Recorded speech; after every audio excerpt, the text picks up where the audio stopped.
यूं ही नहीं ताज ताज बन जाता है। शिल्पकारों का हुनर और चुनिंदा संगमरमर ताज को नायाब बनाते हैं। कुछ ऐसे ही चुनिंदा जगहों से बस खास ही चुनकर लाता हूँ। कतरे कतरे को मैं हीरे सा परखता हूँ। यूं ही नहीं मैं रजनीगंधा बन जाता हूँ। स्वागत, मैं हूं सुशांत सिन्हा। ये वो पाठशाला जहां सबकी क्लास लगती है। और सबसे पहले आपको बता दूं कि आज कौन कौन सा चैप्टर खोलने वाला हूं। पीएम मोदी का राहुल को सियासी करंट। उधर राहुल मुसलमानों के बीच, इधर मोदी ने घुसपैठियों पर कौन सा मोर्चा खोल दिया, आज आपको दिखाऊंगा। पीएम मोदी का एक इशारा हिमंता से लेकर योगी तक वो कर रहे हैं कि बांग्लादेशी और रोहिंग्याज की नींद उड़ गई है। आज उसका चैप्टर भी खोलूंगा। राहुल के वोट चोरी वाले स्क्रिप्ट की फिर उड़ गई धज्जियां। अब कोर्ट ने वो पूछ लिया कि पूरा इंडी गठबंधन एक्सपोज हो गया क्या। आज इसके बारे में भी बताऊं। बिहार से लेकर बंगाल तक मोदी का वो खुला ऐलान जो कर देगा राहुल ममता को गजब परेशान। आज इसके बारे में भी बात होगी। मोदी को घेरने के लिए राहुल चिल्लाते रहे नरेंद्र सरेंडर। यहां उल्टा हो गया, ट्रंप ने सरेंडर कर दिया क्या। मोदी पुतिन की गजब गजब डील हो रही है। उधर ट्रंप ने भारत का साथ देने वाले के यहां रेड क्यों पड़वा दी, यह भी दिखाऊंगा। सड़क पर घूमते आवारा कुत्तों पर सुप्रीम कोर्ट का फाइनल फैसला आ गया है। खूंखार काटते कुत्तों पर क्या कहा कोर्ट ने, अब आगे क्या होगा बताऊंगा। सड़क पर नहीं दिखेंगे काटने वाले कुत्ते, लेकिन सोसाइटीज में कुत्ते काटने की घटनाएं कैसे रुकेंगी। पीएम मोदी का नया प्लान, भारत बना रहा वो हथियार जो F-35, राफेल और S-400 को भी फेल कर देगा। भारत ने युद्ध को हाईजैक करने वाला कौन सा ट्रेलर चलाया जिसे देखकर पाकिस्तान हड़बड़ाया, यह भी बताऊंगा। लेकिन पहले दिन भर की बड़ी खबरों का रिवीजन, उसके बाद पहला चैप्टर।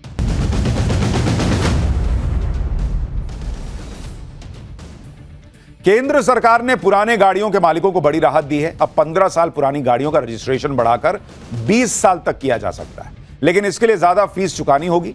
2 व्हीलर के लिए 2,000 रुपए और कार के लिए 10,000 रुपए चुकाने होंगे। सरकार का यह आदेश दिल्ली एनसीआर में लागू नहीं होगा। संसद भवन की सुरक्षा में आज एक बार फिर सेंधमारी की कोशिश हुई। एक संदिग्ध शख्स दीवार फांदकर पार्लियामेंट परिसर के अंदर पहुंच गया।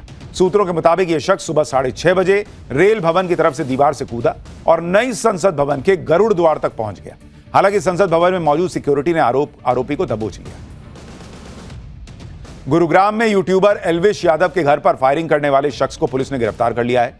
फरीदाबाद में क्राइम ब्रांच की टीम और आरोपी ईशू गांधी के बीच मुठभेड़ हुई, जिसमें आरोपी ने ऑटोमेटिक पिस्टल से पुलिस पर आधा दर्जन फायर किए। जवाबी कार्रवाई के बाद पुलिस ने आरोपी को पकड़ लिया। बाढ़ बारिश से महाराष्ट्र और गुजरात सबसे ज्यादा प्रभावित हैं। गुजरात के जूनागढ़ और पोरबंदर समेत कई जिलों में भारी बारिश से हालात बिगड़ गए हैं।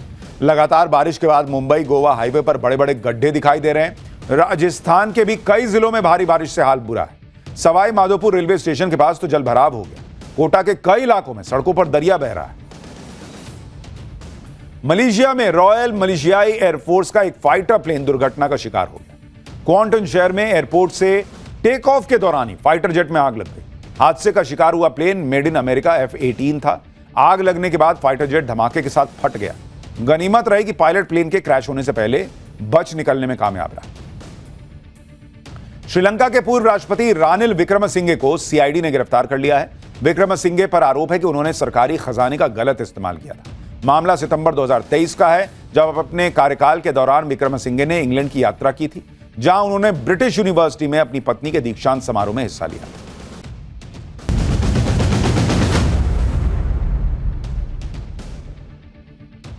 तो यह हो गया दिन भर का रिवीजन। अब पाठशाला की पहली क्लास। मोदी का राहुल को सियासी करंट। उधर राहुल मुसलमानों के बीच, इधर मोदी ने घुसपैठियों पर कौन सा मोर्चा खोल दिया। पीएम मोदी का एक इशारा हिमंता से लेकर योगी तक वो कर रहे हैं कि बांग्लादेशी रोहिंग्या की नींद उड़ गई है। राहुल के वोट चोरी वाले स्क्रिप्ट की फिर कहां धज्जियां उड़ी।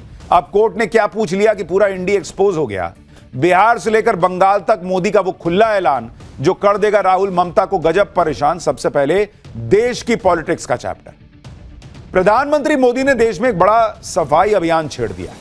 राजनीति में वो भ्रष्ट नेताओं का सफाया करने में लगे हैं कि भाई 30 दिन 31 दिन अगर जेल में रहोगे तो कुर्सी छोड़ो।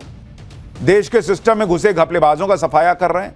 साथ ही देश में घुसपैठियों के सफाई के लिए भी उन्होंने मिशन शुरू कर दिया है। आपको याद होगा पीएम मोदी ने 15 अगस्त को ही घुसपैठियों को खदेड़ने के लिए हाई पावर डेमोग्राफी मिशन शुरू करने का ऐलान किया था। और इस मिशन की शुरुआत आज पीएम मोदी ने बिहार से कर दी। पीएम मोदी ने साफ कहा कि वो घुसपैठियों को बिहार के लोगों का हक छीनने नहीं देंगे। आज पीएम मोदी बिहार और बंगाल के दौरे पर रहे। राहुल गांधी भी बिहार में यात्रा कर रहे हैं। पीएम मोदी और राहुल गांधी की मौजूदगी ने बिहार के चुनाव में नया करंट दौड़ा दिया।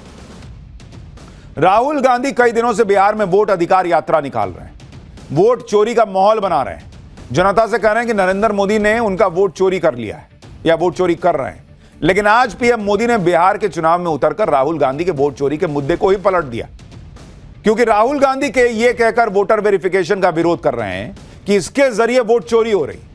लेकिन आज पीएम मोदी ने इशारों में कह दिया कि राहुल गांधी वोटर वेरिफिकेशन का विरोध करके घुसपैठियों को बचाने में लगे हुए हैं। राहुल गांधी बिहार की जनता को भरोसा दे रहे हैं कि वो उनका वोट चोरी नहीं होने देंगे। इधर पीएम मोदी ने भी बिहार की जनता को भरोसा दिया कि भाई तुम्हारे घुसपैठियों को बिहार के लोगों का हक छीनने नहीं दूंगा मैं। राहुल गांधी नैरेटिव गढ़ रहे हैं कि बिहार में वोट चोरी इसलिए अंबानी अडानी करा रहे हैं ताकि वो लोगों का पूरा पैसा छीन लेंगे। उधर आज पीएम मोदी ने कह दिया कि कांग्रेस और आरजेडी जैसे दल बिहार के लोगों का हक छीनकर घुसपैठियों को दे देना चाहते हैं। यानी राहुल गांधी कह रहे थे कि मोदी तो जनता का सब छीनकर अंबानी अडानी को दे देंगे। आज पीएम मोदी ने उसी पर पलटवार कर दिया और कह दिया कि जनता का असली हक तो घुसपैठिए छीन रहे हैं और कांग्रेस आरजेडी उन्हीं घुसपैठियों को बचा रही। राहुल गांधी जिस यात्रा को वोट अधिकार यात्रा बता रहे हैं, पीएम मोदी ने एक तरह से उसे घुसपैठिया बचाओ यात्रा बता दिया। पीएम मोदी बिहार चुनाव को नई लाइन लेंथ पर ले आए। अब यह लड़ाई वोट चोरी का मुद्दा छोड़कर घुसपैठियों पर एक्शन के मुद्दे पर आ गई। पीएम मोदी ने आज राहुल गांधी के नैरेटिव को तो चोट पहुंचाई, साथ ही लालू यादव को भी झटका दे दिया। पीएम मोदी के मंच पर आरजेडी के 2 विधायक पहुंच गए। अब एनडीए के नेता कह रहे हैं कि यह तो अभी शुरुआत है, अभी खेला और होगा। उधर राहुल गांधी और तेजस्वी यादव ने भी बिहार में पूरा जोर लगाया हुआ है। राहुल गांधी ने बिहार में मुस्लिम समुदाय के लोगों से मुलाकात की। बिहार की राजनीति में और क्या क्या धमाके हो रहे हैं। पीएम मोदी ने आज बिहार को 13,000 करोड़ में क्या क्या बड़ी सौगात दी है। पीएम मोदी ने किस पुल का उद्घाटन किया जो बिहार का चुनाव पलट सकता है। मोदी के मंच पर आरजेडी के कौन से विधायक पहुंचे। बिहार से मोदी बंगाल गए तो वहां क्या कह दिया जो ममता बनर्जी के लिए तनाव खड़ा कर देगा। ममता से लेकर राहुल इंडी तक के हर नैरेटिव को लेकर पीएम मोदी ने आज क्या किया है, सबसे पहले इसका चैप्टर। लेकिन पहले एक झलक देखिए।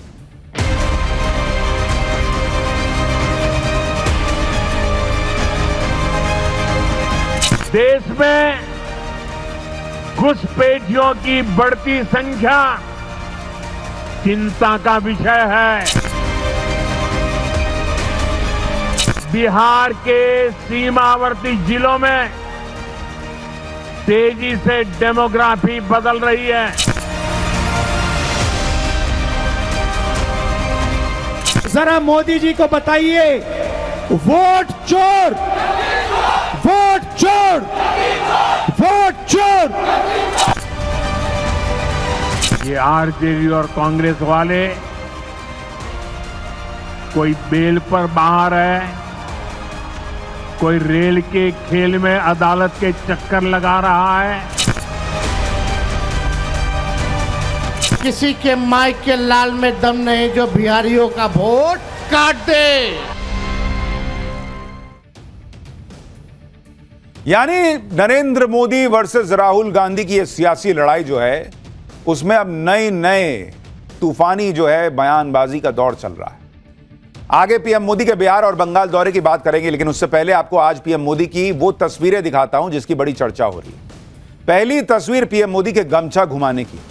उन्होंने बिहारी स्टाइल में कंधे पर रखे गमछे को लिया, हवा में झन घुमा के लहरा दिया। पीएम मोदी की तस्वीर काफी वायरल हो रही है। इस तस्वीर को देखकर कहा जा रहा है कि पीएम मोदी तो एकदम चिल मोड में है भाई। उन्हें देखकर ऐसा लग ही नहीं रहा कि वो जियो पॉलिटिक्स में जो जबरदस्त लड़ाई छिड़ी हुई है उसमें भी जुटे हुए हैं। ये तस्वीरें डोनाल्ड ट्रंप को भी हैरान कर रही होंगी अगर देख लेंगे भाई तो, क्योंकि ट्रंप ने भारत पर सबसे ज्यादा टैरिफ लगाया हुआ है, लेकिन वो ना भारत का ना पीएम मोदी का जोश और हौसला कर पाए हैं। ये तस्वीरें उसकी भी गवाही। पीएम मोदी आज बिहार में गया जी का दौरा कर रहे थे। वहां 13,000 करोड़ की परियोजनाओं का उद्घाटन और शिलान्यास किया। गया जी में रैली के दौरान पीएम मोदी ने ओपन जीप में रोड शो किया। रैली स्थल तक पहुंचे, भीड़ देख रहे हैं बॉस। यह नरेंद्र मोदी के लिए जो भीड़ आई हुई है सुनने के लिए, आप देख रहे हैं पूरा खचाखच भरा हुआ मामला। उनके साथ बिहार के सीएम नीतीश कुमार थे, डिप्टी सीएम भी मौजूद रहे वहां पर। इसके अलावा पीएम मोदी बिहार के बेगूसराय भी गए, वहां भी उन्होंने रोड शो किया। बेगूसराय में पीएम मोदी की एक झलक पाने के लिए बड़ी संख्या में भीड़ जुट गई थी। देखिए पीछे तक, बाप रे, जिसको जहां जगह मिल रहा वहीं से खड़ा होकर हाथ हिला रहा है कि मोदी जी आए।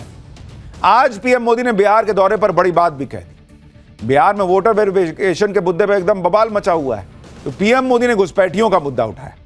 पीएम मोदी ने दो बड़ी बातें कही। पहली तो यह कही कि बिहार के सीमावर्ती जिलों में तेजी से डेमोग्राफी बदल रही। दूसरा यह कि कांग्रेस और आरजेडी जैसे दल बिहार के लोगों का हक छीनकर घुसपैठियों को देना चाहते हैं। सुनिए घुसपैठियों को लेकर पीएम मोदी ने क्या कहा, फिर आपको बताऊंगा कि राहुल गांधी की यात्रा में क्या हो रहा है। देश में घुसपैठियों की बढ़ती संख्या चिंता का विषय है। बिहार के सीमावर्ती जिलों में तेजी से डेमोग्राफी बदल रही है। इसलिए एनडीए सरकार ने तय किया है कि देश का भविष्य घुसपैठियों को नहीं तय करने देंगे। इस खतरे से निपटने के लिए मैंने डेमोग्राफी मिशन शुरू करने की बात कही है। बहुत जल्द ये मिशन अपना काम शुरू करेगा। हम हर घुसपैठियों को देश से बाहर करके ही रहेंगे। क्या ये घुसपैठिए आपका रोजगार छीनने आपको मंजूर है? एक घुसपैठिए आपकी जमीन पे कब्जा कर ले आपको मंजूर है? एक घुसपैठिए आपका हक छीन ले आपको मंजूर है? कांग्रेस और आरजेडी जैसे दल बिहार के लोगों का हक छीनकर घुसपैठियों को देना चाहते हैं। तुष्टीकरण के लिए, वोट बैंक को बढ़ाने के लिए कांग्रेस आरजेडी वाले कुछ भी कर सकते हैं, कितने ही नीचे जा सकते हैं। यानी नरेंद्र मोदी ने क्लियर कर दिया कि आरजेडी और कांग्रेस मिलकर बिहारियों का हक उठाकर घुसपैठियों को देना चाहती। पीएम मोदी ने घुसपैठियों के खिलाफ पैन इंडिया अभियान छेड़ दिया। खासकर बॉर्डर स्टेट में घुसपैठियों के खिलाफ अभियान लगातार अब तेज किया जा रहा है। घुसपैठियों को रोकने के लिए असम में बीजेपी सरकार ने बड़ा फैसला किया है। अक्टूबर से असम में 18 साल से ऊपर के लोगों के आधार कार्ड ही नहीं बनेंगे। घुसपैठियों को भारतीय नागरिकता लेने से रोकने के लिए ऐसा किया गया है। असम सरकार ने 18 साल के ऊपर के लोगों को अभी 1 महीने का वक्त दिया है। हालांकि एससी, एसटी और चाय बागानों से जुड़े लोगों को 1 साल का वक्त दिया गया है। सीएम हेमंता ने इस फैसले पर कहा है कि असम में आबादी के मुकाबले 103% आधार कार्ड की कवरेज है।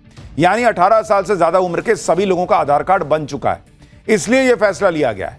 इसके अलावा राज्य में लगातार बांग्लादेशी घुसपैठिए पकड़े जा रहे हैं, इसलिए हम आधार कार्ड जारी करने पर रोक लगा रहे हैं ताकि कोई इसकी आड़ में नागरिकता न ले सके। यानी इधर नरेंद्र मोदी ने मिशन की शुरुआत की, उधर एक्शन भी दिखने लगा। यूपी में भी घुसपैठियों के खिलाफ एक्शन तेजी से चल रहा है।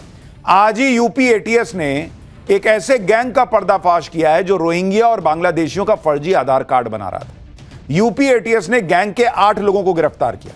यह गैंग फर्जी आधार कार्ड बनाता था, 9 राज्यों में एक्टिव था। यूपी, बंगाल, बिहार, झारखंड, दिल्ली एनसीआर, राजस्थान, महाराष्ट्र, हरियाणा और उत्तराखंड में यह लोगों को फर्जी आधार कार्ड बना के दे रहा था। यानी आप देखिए कि बांग्लादेशी और रोहिंग्यास को गलत तरीके से इस देश में बसाने के लिए कैसे फर्जी दस्तावेज बनाने का खेल चल रहा है। यही वजह है कि पीएम मोदी कह रहे हैं कि वो घुसपैठियों का सफाया करके रहेंगे, उन्हें देश के लोगों का हक नहीं छीनने देंगे। पीएम मोदी ने राहुल गांधी के वोट चोरी वाले मुद्दे को घुसपैठियों की तरफ मोड़ दिया है। कांग्रेस और आरजेडी पर नए आरोप लगाकर इंडी गठबंधन को फंसा दिया। उधर बिहार में यात्रा निकाल रहे राहुल गांधी खुद अपना ही नुकसान करने में लगे हुए हैं। राहुल गांधी अब अपनी यात्रा में नरेंद्र मोदी चोर हैं जैसे नारे लगवा रहे हैं, वोट चोर गद्दी छोड़ बोलवा रहे हैं।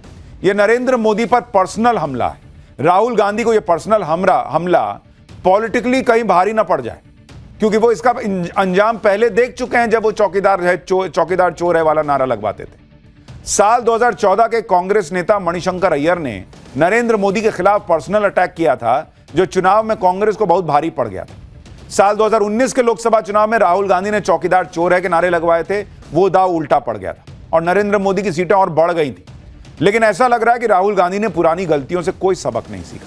वो फिर से नरेंद्र मोदी को चोर चोर कहकर पर्सनल अटैक कर रहे हैं। प्रधानमंत्री के लिए चोर जैसे शब्द बिहार की जनता को पसंद आएंगे क्या? सुनिए राहुल गांधी की यात्रा में कैसे कैसे नारे लग रहे हैं। जरा मोदी जी को बताइए, वोट चोर, वोट चोर, वोट चोर। ये जो आवाज है सुनामी जैसे बिहार से निकल आएगी और हर प्रदेश में ये फैलेगी और अंत में पूरे देश को पता लग जाएगा कि नरेंद्र मोदी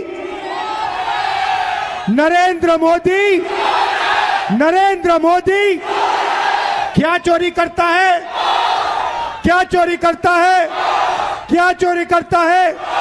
नरेंद्र मोदी वोट चोर। आप लेवल देख रहे हैं बॉस। नरेंद्र मोदी चोर है कि नारे लगवा रहे हैं। नरेंद्र मोदी वोट चोरी करता है बोल रहे हैं। राहुल गांधी जो पॉलिटिक्स कर रहे हैं वो उनको तो छोड़िए, पूरी कांग्रेस पार्टी के लिए कितनी घातक हो सकती है इस तरह की नारेबाजी, वो समझ नहीं रहे।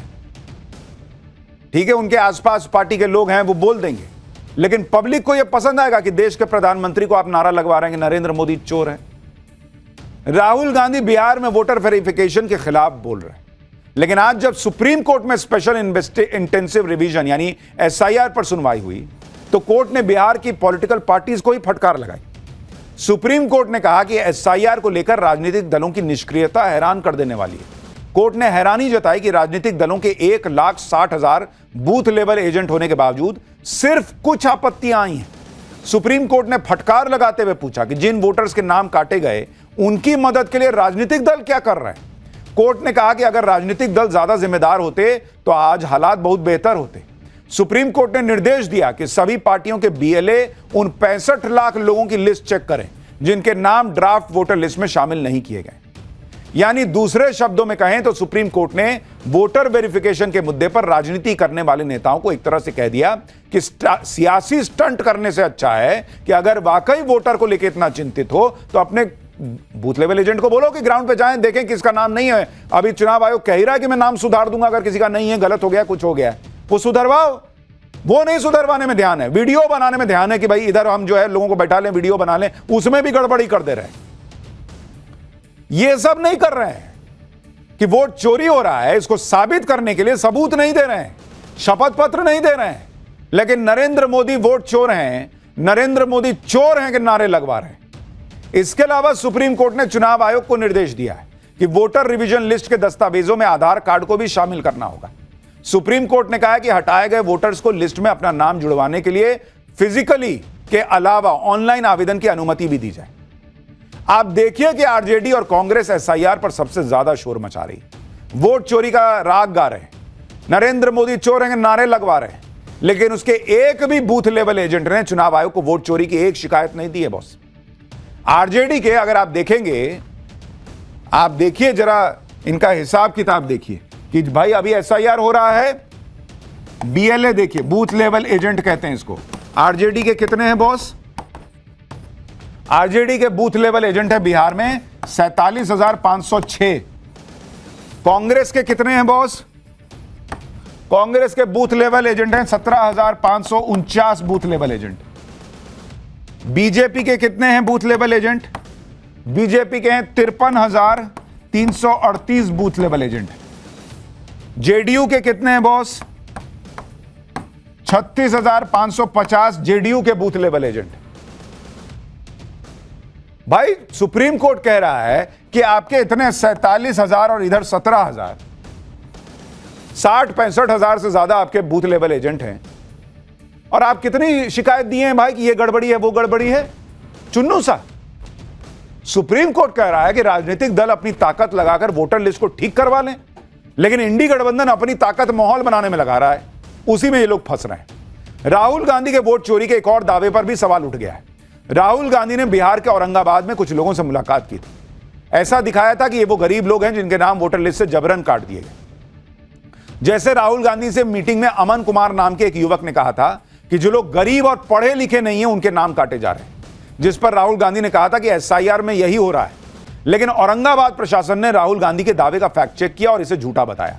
औरंगाबाद प्रशासन ने राहुल गांधी से मिलने वाले अमन कुमार का वीडियो साझा किया, जिसमें अमन कुमार ने बताया कि वोटर लिस्ट में उनका नाम है, वो इसे देखकर सही से चेक नहीं कर पाए थे। आप बताइए बॉस, राहुल गांधी की इन वीडियोस में जो लोग दिख रहे हैं वो खुद बता रहे हैं। एक वो महिला ने बताया था कि भाई मेरे परिवार का नाम था, ये लोग उठा के हमको जबरदस्ती ले गए कि तुम्हारा नाम नहीं है, देखो वहां पे जो है वो राहुल गांधी के सामने भी जाके बताना कि नाम नहीं है तो नाम जुड़ जाएगा। झूठे ले गए। बाद में वो बोली कि नहीं नहीं मेरा नाम तो है। अब ये लड़का भी कह रहा है कि मेरा नाम है, मैंने देखा नहीं था। और अगर नाम नहीं है तो 1 महीने 30 दिन का समय इलेक्शन कमीशन ने इसी के लिए दिया है ना बॉस, कि जिसका नाम नहीं है आपका बूथ लेवल एजेंट ताल ठोक के बोले कि इसका नाम कैसे नहीं है जी, ये देखिए डॉक्यूमेंट है, डालिए इसको, डलवाओ नाम नहीं डलवाना है, नारे लगवाने। सुप्रीम कोर्ट कह रहा है कि एसआईआर को लेकर राजनीतिक दल लोगों की मदद नहीं कर रहे, लेकिन एसआईआर को लेकर कांग्रेस और आरजेडी मिलकर राजनीति खूब कर रही है, ये तो दिख रहा है।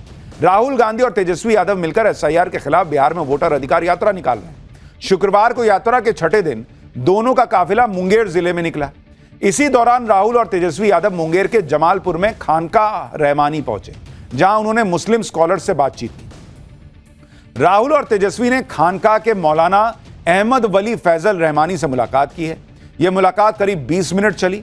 इस मुलाकात को महज औपचारिकता नहीं माना जा रहा, क्योंकि 1901 में स्थापित यह संस्था न सिर्फ धार्मिक दृष्टि से अहम है, बल्कि बिहार की मुस्लिम सियासत में इसकी गहरी पकड़ है। राहुल और तेजस्वी ऐसे पहले नेता नहीं हैं जो इस खानकाह में गए। गांधी परिवार से तो इस खानकाह का पुराना नाता है। यहां जवाहरलाल नेहरू भी आ चुके हैं। राहुल गांधी के पिता राजीव गांधी ने भी साल 1985 में इस खानकाह का दौरा किया था। तब की एक तस्वीर भी सोशल मीडिया पर वायरल हो रही है। और अब चुनावी माहौल में राहुल गांधी खानकाह पहुंचे और उनके साथ तेजस्वी यादव भी थे, तो इसे मुस्लिम वोटर्स को साधने के तौर पर देखा जा रहा है और इसको लेकर पॉलिटिक्स भी शुरू हो गई। देखिए एक बार। राहुल गांधी जी वोट बैंक की पॉलिटिक्स कर रहे हैं। उनको वो खानकाह में इसलिए गए हैं कि वहाँ जाकर वो मिलेंगे तो कुछ वोट हासिल हो जाएंगे। हम लोग शुरू से कह रहे हैं ये वोट पाने के लिए, सत्ता पाने के लिए यात्रा है। ये वोट अधिकार यात्रा नहीं है, ये सत्ता पाने की लालच की यात्रा है। इसीलिए वो जाके मुस्लिम धर्मगुरु से मिल रहे हैं। श्री राहुल गांधी जी, श्री तेजस्वी यादव जी का जयकारा कर रहे हैं अल्पसंख्यक भाई, तो सेकुलरिज्म का जो झंडा बुलंद हो रहा है देश में, हिंदू मुस्लिम सिख ईसाई हम सब हैं भाई भाई, इसलिए सारे जहां से अच्छा हिंदुस्तान कहा गया है। विरोधियों को क्यों पेट में दर्द हो रही है? वोटर वेरिफिकेशन के अलावा आज पीएम मोदी ने भ्रष्टाचार के मुद्दे पर भी इंडी गठबंधन को फंसाया। पीएम मोदी ने उस बिल का जिक्र किया जिसमें 30 दिन की जेल होने पर पीएम, सीएम, मंत्री किसी की भी कुर्सी जा सकती है। इंडी गठबंधन इस बिल का भयंकर विरोध कर रहा है। इंडी गठबंधन के इस विरोध पर आज पीएम मोदी ने कांग्रेस और आरजेडी के नेताओं पर लगे भ्रष्टाचार के आरोपों की फाइल खोल दी। पीएम मोदी ने कहा कि जिस पार्टी के नेता कोर्ट के चक्कर लगा रहे हैं, जमानत पे बाहर हैं, वो भ्रष्टाचार को रोकने वाले इस बिल का विरोध कर रहे हैं। सुनिए पीएम मोदी को। हमने कुछ समय पहले ही देखा है कि कैसे जेल से ही फाइलों पर साइन किए जा रहे थे, जेल से ही सरकारी आदेश निकाले जा रहे थे। नेताओं का अगर यही रवैया रहेगा तो ऐसे भ्रष्टाचार के विरुद्ध लड़ाई कैसे लड़ी जा सकती है? इसलिए एनडीए सरकार भ्रष्टाचार के खिलाफ एक ऐसा कानून लाई है जिसके दायरे में देश का प्रधानमंत्री भी है। इस कानून में मुख्यमंत्री और मंत्रियों को भी शामिल किया गया है। आप कहिए भाइयों, जो जेल जाए उसने कुर्सी छोड़नी चाहिए कि नहीं छोड़नी चाहिए? क्या जेल में से कोई सरकार चला सकता है क्या? ये आरजेडी और कांग्रेस वाले कोई बेल पर बाहर है, कोई रेल के खेल में अदालत के चक्कर लगा रहा है और जो जमानत पे बाहर घूम रहे हैं भी आज इस कानून का विरोध कर रहे हैं और इसलिए सुबह शाम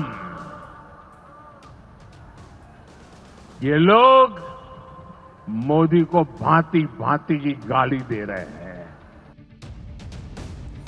पीएम सीएम तक को पद से हटाने वाले जिस बिल को लेकर इंडी गठबंधन ने तूफान मचाया हुआ है, इसे लेकर अमित शाह ने भी विपक्ष को जवाब दिया। अमित शाह ने कहा कि अगर अरविंद केजरीवाल जेल जाने से पहले इस्तीफा दे देते तो इस कानून को लाने की कोई जरूरत ही नहीं पड़ती। अमित शाह ने यह बात इसलिए कही क्योंकि शराब घोटाले के आरोप में गिरफ्तार हुए अरविंद केजरीवाल और उनके मंत्रियों ने जेल से ही सरकार चलाई थी। जैसे अगर आप देखें कि जेल में रहे कितने दिन, अगर आप देखेंगे केजरीवाल 5 महीने जेल में रहे, 5 महीने, लेकिन इस्तीफा नहीं दिया। नो, कोई इस्तीफा नहीं दिया। 5 महीने सवाल उठने लगा था कि दिल्ली में सरकार कैसे चलेगी, काम कैसे होगा, एलजी अपने हाथ में चीजें लेंगे, ये वो 10 चीजें हुई, लेकिन केजरीवाल ने इस्तीफा नहीं से नहीं दिया, जेल के बाहर आके इस्तीफा दिया। अल्टीमेटली कुर्सी चली गई, पब्लिक ने छीन ली। इसके अलावा देखिए आप सत्येंद्र जैन, जो अरविंद केजरीवाल कैबिनेट में मिनिस्टर थे सरकार में दिल्ली में, वो 9 महीने जेल में रहे, 9 महीने। उसके बाद जाके इस्तीफा दिया, उसके बाद जाके 9 महीने के बाद इस्तीफा दिया। तमिलनाडु में एक मंत्री हैं सेंथिल बालाजी, सेंथिल बालाजी, ये तमिलनाडु के मिनिस्टर। ये कितने दिन बाद छोड़े? 3 महीने के बाद इस्तीफा दिया। 3 महीने के बाद इन्होंने इस्तीफा दिया। इसलिए मोदी सरकार कह रही है कि राजनीति में अब नैतिकता का स्तर इतना गिर गया है कि जेल जाने पर भी नेता पद नहीं छोड़ते, इसलिए मजबूरन यह बिल लाना पड़ रहा है। बिहार में घुसपैठी और भ्रष्टाचार के मुद्दे के अलावा एक विकास का भी मुद्दा है। यह वह पिच है जहां नरेंद्र मोदी को हराना बड़ा मुश्किल है। पीएम मोदी ने आज बिहार को 13,000 करोड़ रुपए की सौगातें दी। पीएम मोदी ने गंगा नदी पर बने ओंटा सिमरिया ब्रिज का उद्घाटन भी किया। इस दौरान राज्यपाल आरिफ मोहम्मद खान, सीएम नीतीश कुमार वहां मौजूद थे। ब्रिज के नीचे पीएम मोदी के स्वागत में कार्यक्रम चल रहा था। तभी पक्के बिहारी स्टाइल में पीएम मोदी ने कंधे पर रखे गमछे को हवा में लहराकर लोगों का अभिवादन किया। प्रधानमंत्री करीब 37 मिनट तक ब्रिज पर रुके। इस दौरान नीतीश कुमार के साथ कंधे से कंधा मिलाकर घूमे। मोदी ने नीतीश का हाथ उठाकर बिहार में एनडीए की मजबूती का संदेश भी दिया। पटना के मोकामा से बेगूसराय को जोड़ने वाला ओंटा सिमरिया 6 लेन केबल ब्रिज है, जिसका शिलान्यास भी पीएम मोदी ने ही किया था। 1.8 किलोमीटर लंबा यह ब्रिज उत्तर और दक्षिण बिहार को जोड़ता है, जिससे पटना और बेगूसराय के बीच की दूरी 100 किलोमीटर कम हो जाएगी। पीएम मोदी ने बिहार में विकास परियोजनाओं का ऐलान करते हुए कांग्रेस आरजेडी पर जमकर निशाना साधते हुए क्या कहा, वो भी एक बार सुनिए। हमारे देश में कांग्रेस हो, आरजेडी हो, इनकी सरकारों ने कभी जनता के पैसे का मोल नहीं समझा। इनके लिए जनता के पैसे का मतलब रहा है खुद की तिजोरी भरना। इसलिए कांग्रेस आरजेडी की सरकारों में सालों साल तक परियोजनाएं पूरी नहीं होती थी। कोई योजना जितनी लटकती थी उतना उसमें ये पैसे कमा लेते थे। अब इस गलत सोच को भी एनडीए सरकार ने बदल दिया है। पीएम मोदी ने आज बिहार में पीएम आवास योजना के तहत 16,000 लाभार्थियों को घर की चाबी भी सौंपी। इस दौरान एक दिव्यांग लाभार्थी के साथ पीएम मोदी की अलग आत्मीयता दिखी। पीएम मोदी ने इस मौके पर कहा कि जब तक हर गरीब के सिर पर छत नहीं, तब तक पीएम आवास का सफर रुकेगा नहीं। आप सोचिए बॉस, इंडी गठबंधन नरेंद्र मोदी के खिलाफ यह माहौल बनाता कि मोदी पहले गरीबों का वोटर कार्ड छीन लेंगे, फिर राशन कार्ड छीन लेंगे, फिर आपकी जमीन छीनकर अंबानी अडानी को दे देंगे। जबकि यहां नरेंद्र मोदी गरीबों को छत दे रहे हैं, सम्मान से जीने का हक दे रहे हैं, शौचालय बनवा रहे हैं, नरेंद्र मोदी के खिलाफ इस तरह के मुद्दे उठाने की वजह से ही इंडी गठबंधन फंसता है। फिर मल्लिकार्जुन खड़गे जैसे नेता कहने लगते कि पता नहीं मोदी से पब्लिक चिढ़ती क्यों नहीं। आप यह भी देखिए कि अपने बिहार दौरे पर पीएम मोदी ने किस तरह इंडी गठबंधन को शौक पे शौक दिया। बिहार में गया जी में पीएम मोदी जिस मंच से आरजेडी पर निशाना साध रहे थे, उसी मंच से एक दिलचस्प तस्वीर भी सामने आई जिससे आरजेडी को झटका लगने वाला है। पीएम मोदी की जनसभा में आरजेडी के 2 विधायक भी शामिल हो गए और उन्होंने मंच भी साझा किया। नवादा से आरजेडी विधायक विभा देवी और रजौली से आरजेडी विधायक प्रकाश वीर मंच पर मोदी का अभिवादन कर रहे थे और देखिए पीछे चेहरा दिख रहा है। इस दौरान मुख्यमंत्री नीतीश कुमार भी मंच पर मौजूद थे। तस्वीरें सामने आने के बाद से ही आरजेडी खेमे में हड़कंप मचा हुआ है। कहा जा रहा है कि आरजेडी के ये दोनों विधायक जल्दी ही एनडीए में शामिल हो जाएंगे। बिहार में इंडी गठबंधन को झटका देने के बाद पीएम मोदी बंगाल के दौरे पर गए। पीएम मोदी ने कोलकाता में मेट्रो रेल प्रोजेक्ट का उद्घाटन किया। 3 नए रूट पर मेट्रो ट्रेन चलेगी। नरेंद्र मोदी के कार्यक्रम में सीएम ममता बनर्जी शामिल नहीं हुई। टीएमसी नेताओं ने कहा कि बीजेपी शासित राज्यों में बंगाल के लोगों के कथित उत्पीड़न के मुद्दे पर विरोध जताने के लिए सीएम ममता शामिल नहीं। बीजेपी शासित राज्यों में घुसपैठियों के बाहर करने का अभियान चल रहा है। ममता बनर्जी का आरोप है कि इसकी आड़ में बीजेपी अपने शासित राज्यों में बसे बंगाल के लोगों को टारगेट कर रही है। हालांकि आज पीएम मोदी ने बंगाल की धरती से घुसपैठियों का मुद्दा उठाकर ममता बनर्जी को करारा जवाब दिया। पीएम मोदी ने कहा कि बंगाल को घुसपैठियों से मुक्त करना ही होगा। इस बार लाल किले से मैंने देश की एक बहुत बड़ी चिंता की चर्चा की है। ये चिंता घुसपैठ के बढ़ते खतरे की है। कोलकाता के पश्चिम बंगाल के लोग समय से आगे की सोचते हैं। इसलिए आपके बीच मैं लगातार इस बहुत बड़ी राष्ट्रीय चुनौती की चर्चा करता रहा। ये देश अब घुसपैठियों को ज्यादा नहीं सह सकता। घुसपैठियों को निकालना चाहिए कि नहीं निकालना चाहिए? घुसपैठिए जाने चाहिए कि नहीं जाने चाहिए? उनको भगाना होगा कि नहीं भगाना होगा? कौन भगा सकता है? कौन भगा सकता है? घुसपैठियों से बंगाल को कौन मुक्त करा सकता है? यानी नरेंद्र मोदी ने ताल ठोक कर कह दिया कि बंगाल में भी जो बांग्लादेशी रोहिंग्या घुसकर बैठे हैं उनको भी निकाला जाएगा, जिसको जितना जो कहना है कह ले। लेकिन नरेंद्र मोदी की चुनौतियां सिर्फ देश के अंदर नहीं है। पाठशाला में अगली क्लास जिसमें आपको दिखाऊंगा मोदी को घेरने के लिए राहुल चिल्लाते रहे नरेंद्र सरेंडर। यहां उल्टा हो गया, ट्रंप ने सरेंडर कर दिया। क्या मोदी पुतिन की गजब गजब डील्स हो रही।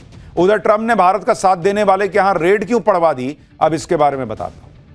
पिछले कुछ दिनों से जियो पॉलिटिक्स में जिस तरह से हलचल हो रही है वो हैरान करने वाली है। और हलचल के केंद्र में कौन है? भारत। अमेरिका के राष्ट्रपति ट्रंप लगातार भारत को निशाना बना रहे हैं। ट्रंप के मुताबिक भारत रूस से कच्चा तेल खरीदकर रूस की मदद कर रहा है और इसी वजह से रूस यूक्रेन के खिलाफ युद्ध जारी रखे हुए। ये वही ट्रंप हैं जो कहते थे कि राष्ट्रपति बनने के 24 घंटे के अंदर वो रूस यूक्रेन युद्ध रुकवा देंगे, लेकिन ऐसा नहीं हुआ। तो अपनी नाकामी छिपाने के लिए ट्रंप भारत को दोष दे रहे हैं। क्यों? हमसे पूछ के चुनाव में ऐलान किए थे क्या कि 24 घंटे में तुम तेल खरीदना बंद करना बहुत दोस्त, हम जो है वो युद्ध रुकवा देंगे। युद्ध क्या तब शुरू हुआ था जब भारत तेल खरीद रहा था क्या? ट्रंप लगातार भारत को लगातार धमकियां देने का प्रयास कर रहा है, लेकिन भारत पर असर ही नहीं हो रहा। भारत ने ट्रंप की पूरी कोशिश को किनारे रख दिया। उल्टे भारत रूस के साथ अपने संबंध जो है वो और बेहतर कर रहा है। ट्रंप की धमकियों से ना तो पीएम मोदी परेशान हो रहे हैं और ना ही रूस के साथ संबंध खत्म करने की सोच रहे हैं, बल्कि उल्टा मामला चल रहा है। ट्रंप ने अपनी हरकतों से भारत रूस चीन का ऐसा ट्रायंगल बना दिया है जो अमेरिका की मुश्किल का कारण बन रहा है। आप देखिए कि भारत और रूस के बीच बड़ी डील्स हो रही। भारत के साथ चीन भी अब खुलकर आ गया है। उधर ट्रंप अब अपनी ही बातों में फंस रहे हैं। अमेरिका में ट्रंप के खिलाफ माहौल दिन ब दिन बुरा होता जा रहा है। अमेरिका में लोग सवाल पूछ रहे हैं कि जो वादे किए थे उनका क्या हुआ ट्रंप भैया। इधर भारत में भी ट्रंप की धमकियों के आधार पर कुछ लोग पीएम मोदी को घेर रहे थे। राहुल गांधी तो नरेंद्र सरेंडर जैसे जुमले उछाल रहे थे। जिस ट्रंप के बयानों के आधार पर राहुल गांधी पीएम मोदी पर हमला कर रहे थे, वही ट्रंप अब यूक्रेन युद्ध पर अपने हाथ खड़े कर रहे हैं।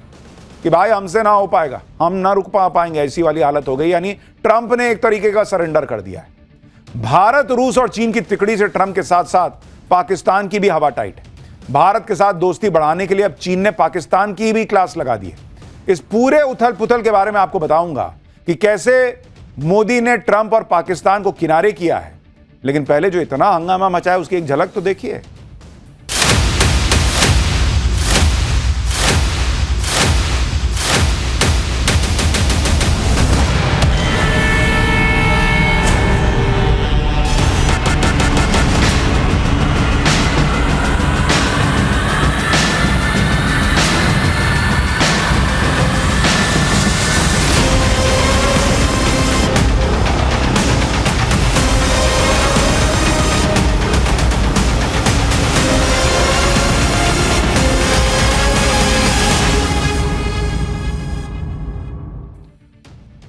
डोनाल्ड ट्रंप की सबसे बड़ी फजीहत तो रूस यूक्रेन युद्ध को लेकर हुई है। ट्रंप खुद को सीजफायर एक्सपर्ट बता रहे थे कि मतलब कहीं भी जाएंगे, लाओ सीजफायर कराना है, लाओ ना मैं करा देता हूं। दुनिया में कहीं भी युद्ध हो रहा हो उसे रुकवाने का क्रेडिट तुरंत हड़प लेते थे कि लाओ लाओ इधर लाओ, मैंने रुकवाया होगा। भारत और पाकिस्तान के बीच सीजफायर करवाने की बात तो ट्रंप ने दर्जनों बार कही। यहां कांग्रेस वाले गिनते थे कि देखिए एक और बोले एक और। यह अलग बात है कि भारत ने हर बार ट्रंप के दावे को नकारा है। ट्रंप के सीजफायर वाले बयान के आधार पर ही यहां भारत में राहुल गांधी नरेंद्र सरेंडर वाला नैरेटिव बना रहे थे। कहने लगे कि पीएम मोदी ने ट्रंप के सामने सरेंडर कर दिया। लेकिन असली सरेंडर तो अब लग रहा है कि ट्रंप कर रहे हैं। ट्रंप जो रूस यूक्रेन युद्ध को 24 घंटे में रुकवाने का दावा कर रहे थे, अब इस युद्ध से अपने हाथ पीछे खींच रहे हैं। ट्रंप ने ऐसा गजब का यू टर्न मारा भाई कि रोहित शेट्टी की फिल्म होती तो गाड़ी चौं चौं चौं करके घूमती और धमाका भी हो जाता। जेलेंस्की के साथ पूरी दुनिया हैरान है, भाई ने ऐसा यू टर्न मार दिया है। ट्रंप ने रूस यूक्रेन के बीच सीजफायर और शांति वार्ता से खुद को पीछे हटा लिया।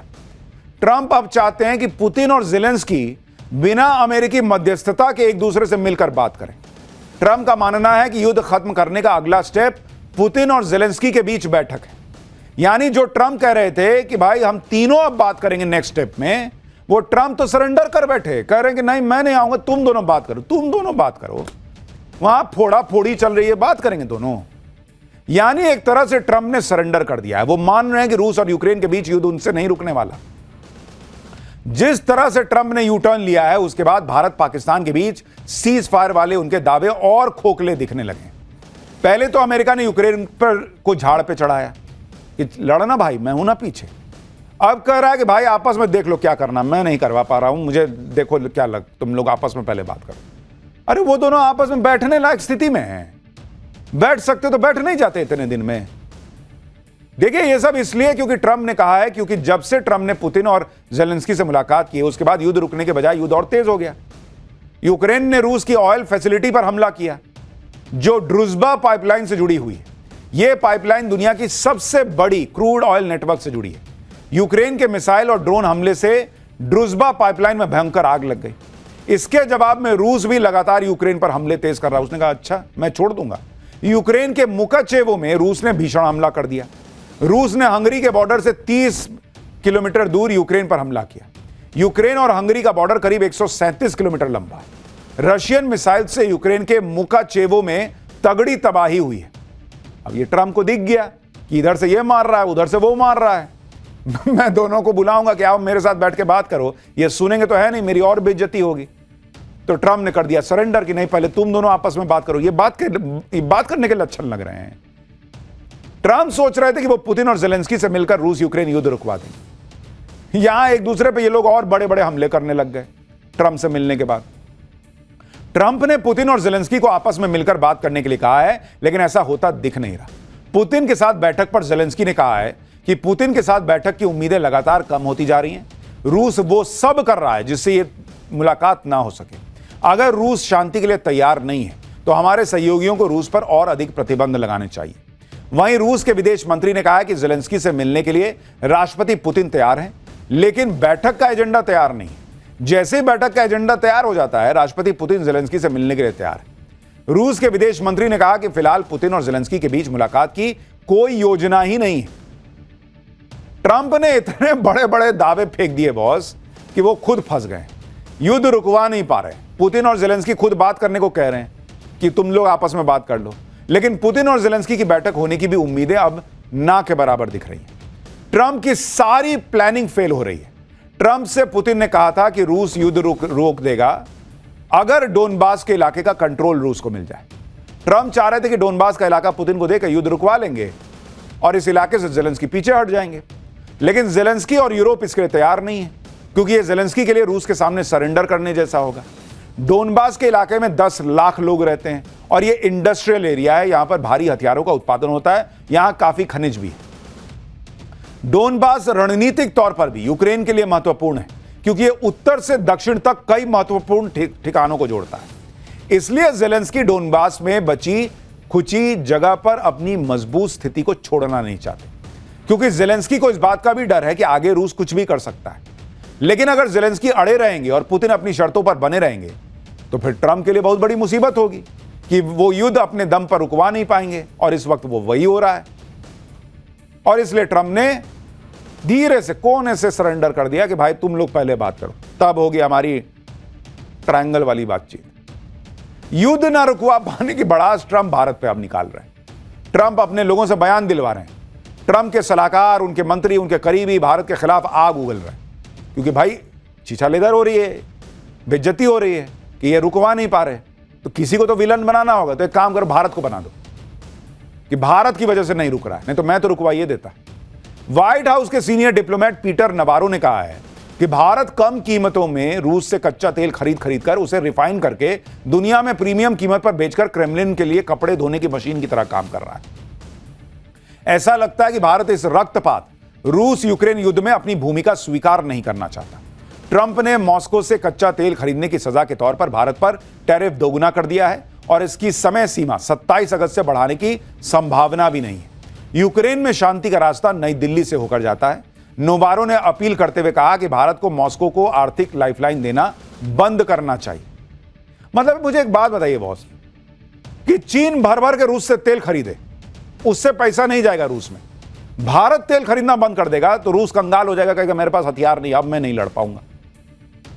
बेवकूफी नहीं है ये कह रहे हैं कि शांति का रास्ता भारत होके जाता है, अब मारपीट का रास्ता वॉशिंगटन होके गया था। तुमने जब उसको यूक्रेन को चढ़ाया कि जाओ लड़ो, मैं हथियार दूंगा, मैं पैसा दूंगा, तब ये गजब नहीं है बॉस। युद्ध हो रहा है रूस यूक्रेन के बीच, रुकवाने का ठेका उठाया ट्रंप ने, टेंडर लिया कि मैं रुकवा दूंगा, और आपसे नहीं रुक रहा है तो है भारत की वजह से नहीं रुक रहा है। भारत रूस से तेल खरीद लिया इसलिए युद्ध हो रहा है। गजब लॉजिक है भाई। ट्रंप के लोग जिस तरह से भारत के खिलाफ बयानबाजी कर रहे हैं, उससे अमेरिका में ट्रंप की आलोचना हो रही है। ट्रंप के पूर्व एनएसए जॉन बोल्टन ने भारत पर टैरिफ लगाने पर ट्रंप की आलोचना की। एनएसए मतलब राष्ट्रीय सुरक्षा सलाहकार, जैसे अपने अजीत डोभाल हैं, तो ये भाई साहब पिछले वाले एनएसए थे, पुराने। इससे ट्रंप नाराज हो गए कि इसने ऐसा कैसे बोल दिया। ट्रंप ने जॉन बोल्टन के घर पर एफबीआई से रेड करवा दी।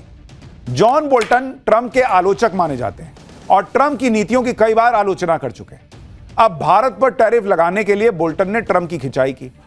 इसी से बौखलाए हुए ट्रंप ने जॉन बोल्टन के घर पर एफबीआई की टीम भेज दी कि जाओ हड़काओ जरा इसको। आपको बताते हैं कि जॉन बोल्टन ने टैरिफ पर ट्रंप को क्या कहा। जॉन बोल्टन ने ट्रंप को सन की राष्ट्रपति बताते हुए कहा था कि वो तो राष्ट्रपति बनने के लायक ही आदमी नहीं है। जॉन बोल्टन ने कहा था कि भारत अमेरिका संबंध इस समय सबसे बुरी स्थिति में। ट्रंप ने रूस और चीन पर कोई प्रतिबंध नहीं लगाया है, सिर्फ भारत को निशाना बनाया जा रहा है। चीन के प्रभाव को कम करने के लिए अमेरिकी सरकारें भारत के साथ संबंध मजबूत करने पर काम करती रही, लेकिन ट्रंप की धमकियां भारत, रूस और चीन को करीब ला रही। अब भाई ने यह बोला तो उसके एफबीआई की टीम रेड मारने पहुंच गई। और यह अमेरिका बड़ा बोलने की आजादी का चैंपियन बना घूमता है। यह तो हाल है इन लोगों का। और मुझे एक चीज आपको यह भी बताऊं, देखिए ट्रंप आज नहीं तो कल पीछे तो इनको जाना पड़ेगा। इनको भी पता है कि अमेरिका में हालात बहुत बुरे हो जाएंगे अगर भारत से इस तरह से भिड़ेंगे, और चीन, भारत और रशिया साथ आ गए तो और इनकी हालत खराब होगी। तो ये रास्ता ढूंढ रहे हैं कि किधर से मैं निकलूं कट के, किसी दिन यू टर्न मार देंगे। लेकिन ट्रंप ने जो किया है ना, उसने भारत और अमेरिका के रिश्तों में गांठ पैदा कर दी। ठीक है, दोस्ती फिर से हो जाए, रिश्ते चलने लगे वाला हिसाब होगा, लेकिन वो पुरानी जो बात थी भारत और अमेरिका की, वो सामने ना दिखे लेकिन अंदर ही अंदर एक गांठ तो रहेगी। ट्रंप भारत को धमकियां दे रहे हैं, भारत का साथ देने वालों पर छापा पड़वा दे रहे हैं, लेकिन उधर ट्रंप ये सब हरकतें करते रह गए, इधर भारत ने रूस के साथ और बड़ी बड़ी डील कर ली। कल ही भारत के विदेश मंत्री एस जयशंकर और रूस के विदेश मंत्री लावरोव के बीच मुलाकात हुई। इसमें क्या तय हुआ पता है आपको? कि भारत और रूस के बीच फार्मा, एग्रीकल्चर, खाद्य, ऊर्जा, आईटी सेक्टर में सहयोग बढ़ाया जाएगा। दोनों देशों के बीच व्यापार को 50% बढ़ाकर $100 अरब तक ले जाने का लक्ष्य है। भारत और रूस अपने व्यापार में विविधताएं लाएंगे और कंपनियों के बीच ज्यादा ज्वाइंट वेंचर करने की जरूरत है। रूस ने भारत के साथ परमाणु ऊर्जा के क्षेत्र में भी सहयोग करने की बात कही। यानी भारत का स्टैंड क्लियर है कि रूस हमसे पूछ के लड़ने नहीं गया था, यूक्रेन हमसे पूछ के लड़ने नहीं गया था। रूस से हमारी पुरानी दोस्ती है। यूरोप का मन करेगा तो वो रूस से जो है वो गैस ले सकता है। भारत नहीं खरीदेगा तो रूस यूक्रेन युद्ध रुक जाएगा। उल्टा यहां भारत और करेगा और व्यापार करेंगे। बताओ क्या करोगे? जब से ट्रंप ने भारत पर 50% टैरिफ लगाया, जिसके बाद रूस और चीन ने खुलकर भारत का साथ दिया, ट्रंप भारत पर प्रेशर बनाने की और कोशिश कर रहा है। भारत की इकोनॉमी और बिजनेस को प्रभावित करने की कोशिश कर रहा है। लेकिन ट्रंप को ही उल्टे झटके लग रहे हैं, क्योंकि पीएम मोदी ने अलग ही खेल कर दिया है। आप देखिए कि चीन कह रहा है कि भारत के लिए चीन के बाजार खुले हैं, रूस कह रहा है कि भारत के लिए रूस के बाजार खुले हैं। भारत और चीन फिलहाल दुनिया के दो सबसे बड़े बाजार हैं और रूस दुनिया की बड़ी ताकत है। ये तीनों देश अगर सेम पेज पर आ गए तो ये तिकड़ी दुनिया की बड़ी ताकत बन सकती है। आप ये भी देखिए कि ट्रंप ने भारत पर प्रेशर बनाने के लिए पाकिस्तान को पुचकारना शुरू किया। असीम मुनीर को व्हाइट हाउस बुलाया, पाकिस्तान को ऐसा ट्रीटमेंट दिया जो खुद पाकिस्तान ने नहीं सोचा होगा। लेकिन पाकिस्तान और अमेरिका की नजदीकियों से चीन परेशान हुआ, क्योंकि पाकिस्तान अगर चल रहा है तो चीन के दम पे चल रहा है। आज ही चीन के विदेश मंत्री ने पाकिस्तान में सेना प्रमुख असीम मुनीर से मुलाकात की। सबके सामने तो चीन ने पाकिस्तान के साथ संबंध मजबूत करने की बात कही, लेकिन कहा जा रहा है कि बंद कमरे में चीनी विदेश मंत्री ने असीम मुनीर की क्लास लगाई। चीन के विदेश मंत्री ने अमेरिका के साथ नजदीकियों पर असीम मुनीर को आईना दिखाया कि पाकिस्तान तो चीन के भरोसे चल रहा है, भीख तुमको हम दे रहे हैं, 2.5 लाख करोड़ का कर्जा दिया है, सीपेक में 5 लाख करोड़ खर्चा कर रहे हैं। पाकिस्तान में सबसे ज्यादा चीन का इन्वेस्टमेंट है, पाकिस्तान को हथियार चीन दे रहा है। तो चीन ने पूछा या तो उधर सटो या इधर सटो। तो अगर चीन के विदेश मंत्री पाकिस्तान गए हैं तो यह भारत के लिए अच्छी बात है कि थोड़ा उसको टाइट करो, ज्यादा उधर सटने का प्रयास कर रहा है अमेरिका में। ट्रंप ने थोड़ा पुचकार क्या दिया, असीम मुनीर तो चीन को भूल गया था एक तरीके से। आज चीन के विदेश मंत्री मुनीर को कायदे से समझाए कि बहुत उछलने की जरूरत नहीं है और अगर अमेरिका के दम पर ज्यादा उछल रहे हो तो चीन भी भारत के साथ अपने संबंध सुधार रहा है। यानी पाकिस्तान अपने डबल गेम में फंसा हुआ है। लेकिन यह सब जो हो रहा है वो भारत के लिए जो जियोपॉलिटिक्स में, उसमें भारत, चीन और रशिया को लेकर जो परिस्थितियां हैं वो बेहतर बनाता हुआ दिख रहा है। पाठशाला में अगली क्लास, सड़क पर घूमते आवारा कुत्तों पर सुप्रीम कोर्ट का फाइनल फैसला क्या आया? खूंखार काटते कुत्तों पर क्या कहा कोर्ट ने? सड़क पर तो नहीं दिखेंगे काटने वाले कुत्ते, लेकिन सोसाइटीज में कुत्ते काटने की घटनाएं रुक नहीं रही, वो कैसे रुकेंगी? अब इसका चैप्टर देखिए। सुप्रीम कोर्ट पर पूरे देश की निगाहें टिकी हुई, क्योंकि 11 अगस्त को सुप्रीम कोर्ट में 2 जजों की बेंच ने दिल्ली एनसीआर को आवारा कुत्तों से मुक्त करने का आदेश दिया। इस आदेश पर पूरे देश में हंगामा मच गया। एक तरफ वो लोग खड़े नजर आए जो सड़कों पर ही नहीं बल्कि अपनी सोसाइटीज में भी आवारा कुत्तों के हमलों का शिकार हुए। दूसरी तरफ डॉग लवर्स ने फैसले के खिलाफ देश भर में जबरदस्त प्रदर्शन शुरू किया। लेकिन आज सुप्रीम कोर्ट ने अपने पुराने आदेश को खारिज नहीं किया, बल्कि मॉडिफाई करते हुए ऐसी लाइन खींच दी जिससे डॉग लवर्स और आवारा कुत्तों के आतंक से पीड़ित दोनों पक्ष अपनी अपनी जीत मानने लगे से। सुप्रीम कोर्ट में आज 3 जजों की बेंच ने पुराने आदेश में कुछ बदलाव करते हुए कहा कि सभी आवारा कुत्तों को शेल्टर हाउस में नहीं रखा जाएगा। स्टेरलाइज करने और वैक्सीनेशन के बाद उन्हें उसी जगह छोड़ा जाएगा जहां से उठाया गया होगा। हालांकि सुप्रीम कोर्ट ने यह भी साफ कर दिया कि हिंसक और रेबीज से पीड़ित आवारा कुत्तों को शेल्टर हाउस में ही रखा जाएगा, उनको वापस नहीं छोड़ा जाएगा। और सुप्रीम कोर्ट ने आवारा कुत्तों को सार्वजनिक जगहों पर भोजन देने पर भी रोक लगा दी है। सुप्रीम कोर्ट ने यह भी साफ कर दिया है कि कोई इस आदेश के बीच आया तो उस पर एक्शन होगा। और सुप्रीम कोर्ट का पिछला आदेश तो सिर्फ दिल्ली एनसीआर के लिए था। आज वाला सुप्रीम कोर्ट ने अपना आदेश दायरा बढ़ाते हुए पूरे देश पर लागू कर दिया। सुप्रीम कोर्ट ने अपने आदेश में डॉग लवर्स और आवारा कुत्तों के आतंक से पीड़ित लोगों के लिए क्या क्या कहा है, और सुप्रीम कोर्ट के इस आदेश पर दोनों पक्ष क्यों कह रहे हैं कि हम जीत गए। आवारा कुत्तों को लेकर अब सड़क पर क्या होगा, सोसाइटी में जो कुत्ते काट रहे हैं उनका क्या होगा, सब बताऊंगा, लेकिन पहले एक झलक देखिए।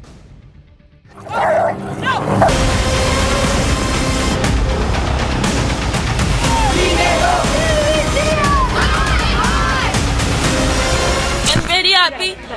सुप्रीम कोर्ट ने जो डिसीजन लिया मैं बहुत ज्यादा खुश हूँ। अब सुप्रीम कोर्ट का रही जो सही है वो छोड़ा जाएगा। कुत्ते के ऊपर बोर्ड लगा के देंगे सबको कि ये सही कुत्ता है, इसका वैक्सीनेशन किया हुआ है। हमने उन डॉग्स को अपने पेट से जन्म नहीं दिया, लेकिन हमने उन्हें बचपन से पाला है। और बीमार या रेबीज वाले कुत्ते हैं उनको तो बिल्कुल मत छोड़ा जाए। सब लोगों को खुश होना चाहिए क्योंकि ये बहुत ही बैलेंस्ड और साइंटिफिक ऑर्डर है। एमसीडी इसी तरीके से कुत्तों को पकड़ने का काम जारी रहेगा। अब लोग अपने अपने हिसाब से इस फैसले को इंटरप्रेट कर रहे हैं, लेकिन सीधी सी बात यह है कि कोर्ट ने कुत्तों को पकड़ने का आदेश जारी रखा है, उस पर रोक नहीं लगाई है। मामला दिल्ली एनसीआर से बढ़कर देश पे लागू कर दिया है। और साथ ही अगर कुत्तों के लक्षण ठीक दिखे रेबीज वाले वैक्सीनेशन के बाद और बाकी वैक्सीनेशन के बाद, तभी उन्हें सड़क पर छोड़ा जाएगा, नहीं तो वो वहीं रहेंगे। सुप्रीम कोर्ट की 3 जजों की बेंच ने 14 अगस्त को डॉग लवर्स की याचिका पर सुनवाई करते हुए फैसला सुरक्षित रख लिया था। आज 11 अगस्त के आदेश में सुप्रीम कोर्ट ने क्या क्या बड़े बदलाव किए हैं, पहले वो सुनिए। नगर निगम और दूसरी अथॉरिटीज को आवारा कुत्तों को खाना खिलाने के लिए अलग जगह बनानी होगी। तय जगहों के अलावा दूसरी जगहों पर आवारा कुत्तों को खाना खिलाने वालों पर जुर्माना लगेगा और ऐसे लोगों के खिलाफ कानूनी कार्रवाई की जाएगी। तो जो भी कहीं भी बैठ जाता था, कुत्ते को खाना खिलाने लगता था, वो नहीं चलेगा।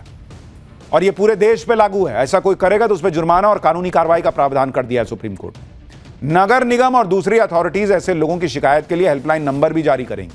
अगर शिकायतों पर कार्रवाई में दखल दिया गया तो ऐसा करने वाले एनिमल लवर्स या एनजीओ पर 25,000 रुपए का जुर्माना भी लगेगा। क्योंकि कई बार लोग आ जाते हैं कि ऐसा कैसे कीजिएगा, नहीं कीजिएगा, एकदम हंगामा होने लगता है। सुप्रीम कोर्ट ने कहा कि अगर ये सब कीजिएगा तो और फाइन लगा दूंगा। सुनिए सुप्रीम कोर्ट के इस आदेश पर याचिकाकर्ता और वकील ननीता शर्मा ने क्या कहा है। उन्होंने ये कहा है कि आप इन डॉग्स को स्टरलाइज करके वापस उनको उसी जगह पे छोड़ेंगे जहां से आपने उनको पिकअप किया। So it's a big no to relocation. Relocate नहीं कर सकते आप डॉग्स को। Yes, there are certain dogs which may if the MCD thinks or the authorities think that they are very aggressive or rabid dogs, they have also to be looked after for the reason that the people cannot be put to risk. So human beings are also very important. तो जो कुत्ते आवारा थे, काट रहे थे, उन्हीं को तो लेके लोग परेशान थे। ये थोड़ी कह रहे थे कि कोई भी जो है वो आराम से चलता हुआ कुत्ता है, उसको भी जो है वो हटा दो। इधर सुप्रीम कोर्ट ने आवारा कुत्तों पर फैसला सुनाया। उधर जंतर मंतर पर पिछले कई दिनों से धरना दे रहे डॉग लवर्स की आंखों में खुशी के आंसू आ गए। डॉग लवर्स ने आवारा नहीं हमारा है कि नारे लगाकर सुप्रीम कोर्ट के फैसले का स्वागत किया। सुनिए डॉग लवर्स ने क्या कहा है। मैं भगवान से सिर्फ कल से यही प्रे कर रही हूँ कि जो डॉग्स हैं, जो एनिमल्स हैं, वो भी भगवान के अंश हैं। जैसे हम अंश हैं, वो भी भगवान के अंश हैं। तो भगवान उनके साथ, अगर हमें बुरा लग रहा है, मुझे पता है भगवान को 10 गुना ज्यादा बुरा लग रहा होगा। अब ये फैसला राहत लेकर आया है, बहुत राहत लेके आया है, क्योंकि हम लोगों ने इन बेजुबान जानवरों को जानवर नहीं समझा है, हमेशा अपने बच्चों की तरह पाला है। जैसे इंसान सोचते हैं कि वो इंसान के बच्चे हैं, तो ये हमारे लिए बच्चे हैं। मुझे लग रहा है आप खुश होने के साथ साथ अपने आंसुओं को छुपा नहीं पा रही अभी। आज तक जब से ऑर्डर आया है, हम लोग कभी रात को 2 बजे, कभी 5 बजे, मतलब सो नहीं पा रहे, मतलब अपने डॉग्स के लिए। बट अब अभी जो अच्छी न्यूज आ रही है, इट्स रियली बेटर। लाइक हमें लग रहा है कि देयर इज होप। ऑब्वियसली हम सबको चाहिए कि हम सब सेफ हो, ऑब्वियसली हम भी चाहते हैं। ये जो डॉग लवर्स हैं, ये उनका रिएक्शन। रात सो नहीं पा रहे थे भाई कि कुत्तों के साथ क्या कह रहे, हमारे बच्चे हैं, कुत्ते बच्चे हैं, उनका ध्यान रखिए, घर ले जाइए। आपका बच्चा किसी को काट लेगा तो दूसरे के बच्चे का क्या होगा, ये भी तो सोचना होगा। यही सुप्रीम कोर्ट कह रहा है। जैसे देखिए यहाँ जो इन डॉग लवर्स के बच्चे हैं, देखिए दूसरे के बच्चे के साथ क्या कर रहे हैं, और वो पलट के इनके बच्चों को तो काट नहीं सकता। ये दिक्कत है। सुप्रीम कोर्ट ने आवारा कुत्तों को बचाने के लिए इनके पक्ष में जोर शोर से आवाज उठाने वाले डॉग लवर्स और एनजीओज के लिए कुछ बड़ी बातें भी कही। सुप्रीम कोर्ट ने आज के अपने आदेश में कहा कि डॉग लवर्स को आवारा कुत्तों को गोद लेने का अधिकार है, लेकिन ये उनकी जिम्मेदारी होगी कि जो कुत्ता उन्होंने गोद लिया वो सड़क पर वापस नहीं आना चाहिए। जिस आवारा कुत्ते को गोद लिया जाएगा उसकी पहचान के लिए टैग लगाना होगा। आवारा कुत्तों को गोद लेने के लिए डॉग लवर संबंधित नगर निगम या दूसरी अथॉरिटीज में अर्जी दे सकते हैं। इसके साथ ही सुप्रीम कोर्ट ने आवारा कुत्तों को बचाने के लिए सुप्रीम कोर्ट में याचिका देने वाले हर डॉग लवर को 25,000 और एनजीओ को 2 लाख रुपए जमा करने के लिए भी कहा है। यह रकम 7 दिनों के अंदर सुप्रीम कोर्ट की रजिस्ट्री में जमा करानी होगी। ऐसा नहीं करने वालों को भविष्य में आवारा कुत्तों से जुड़े केस में कोर्ट की सुनवाई में शामिल होने की अनुमति नहीं दी जाएगी। सुप्रीम कोर्ट के मुताबिक इस रकम का इस्तेमाल आवारा कुत्तों के लिए इंफ्रास्ट्रक्चर और सुविधाओं के निर्माण के लिए किया जाएगा। यानी सुप्रीम कोर्ट ने क्लियर कर दिया कि भाई कुत्तों से इतना प्यार है तो घर ले जाइए, उनको अडॉप्ट कर लीजिए। सिर्फ दिन में गए एक बार खाना खिला दिया वाला हिसाब नहीं चलेगा, और वो भी कहीं बैठ के खाना खिला दिया ये भी नहीं चलेगा। आप भी आवारा कुत्तों के आतंक से पीड़ित लोगों को भी एक बार सुनिए जो इनसे पीड़ित हैं, फिर उनके इस खौफ की वजह क्या है, कुछ तस्वीरें आपको दिखाऊंगा। सुप्रीम कोर्ट का जो फैसला ये आया कि जो बाकी कुत्ते को छोड़ दिया जाएगा, ये गलत फैसला है। सारे कुत्ते यहाँ से हटने चाहिए। इस मार्केट में इतने सारे कुत्ते हैं, आए दिन ये डेली 1-2 घटना होते रहती है। कुत्ते डॉग काट जाते हैं, बच्चे को काट जाते हैं, कोई फैमिली के साथ घूम रहे हैं उनको काट जा रहे हैं। अब सुप्रीम कोर्ट कह रही है जो सही है वो छोड़ा जाएगा। इसका जजमेंट कौन करेगा?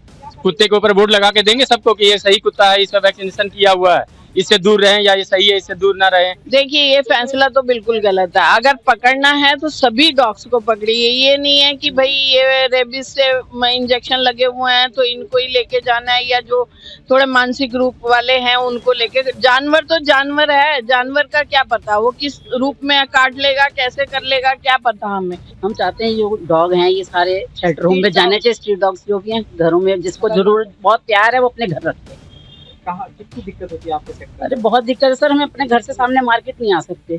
काम वाली हमारी टाइम से नहीं पहुंच पाती। भाभी वहाँ बहुत कुत्ते हैं, हम कैसे आए? डंडे ले लेके चलती हैं। रात को आप निकल नहीं सकते, बिल्कुल नहीं आ सकते। लेट नाइट आते हैं हम लोग तो कुत्ते बिल्कुल पीछे भागते हैं, झुंड के झुंड भागते हैं। डॉग लवर जो है वो मीट बना बना के उनको खिलाते हैं, और वो हमारे मंदिर के सामने मीट के वो पड़े होते हैं। भगवान जी से भी क्या उनका वो है मतभेद कि डॉग से प्यार करना तो करो। मुर्गा ना खाए, बकरा ना खाए। उनके घर में मच्छी इसको खूब पकती है, खूब खाते हैं। वो कैसे वो लगा तो जानवरों के से प्यार करने वाले तो सबसे प्यार करो, उनको काट के क्यों खाते हो?